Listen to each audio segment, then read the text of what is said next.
karena krisis besar diprediksi akan terjadi jika Indonesia benar-benar memilih hengkang. Kepergian Indonesia akan meninggalkan lubang besar dalam persaingan sepak bola ASEAN, sebab selama ini Garuda selalu menjadi rival utama Vietnam dan Thailand dalam berbagai turnamen.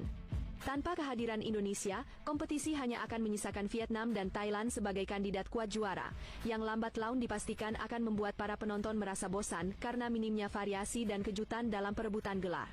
Jika situasi ini berlarut-larut, popularitas AFF bisa anjlok drastis, pendapatan menurun, dan pada akhirnya posisi Presiden AFF pun berada dalam ancaman kebangkrutan yang nyata.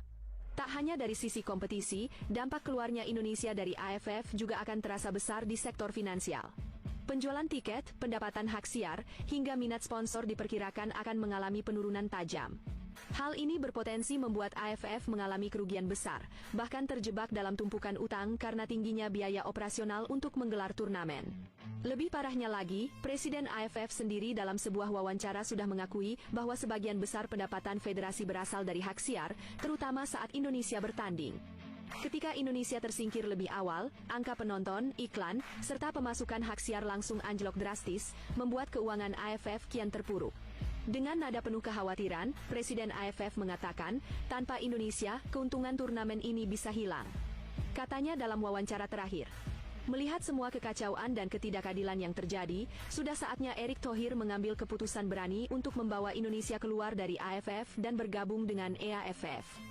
Dengan bergabung ke Federasi Asia Timur, Indonesia bisa mendapatkan lawan-lawan yang jauh lebih berkualitas, bermain dengan adil, serta mendorong perkembangan permainan ke arah yang lebih modern dan profesional.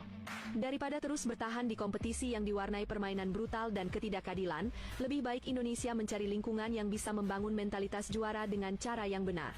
Di EAFF, Garuda akan berhadapan dengan tim-tim kuat seperti Jepang dan Korea Selatan yang mengutamakan teknik tinggi, bukan adu fisik tanpa arah. Lalu menurut kalian, apakah kalian juga setuju jika Indonesia keluar dari AFF dan gabung EAFF?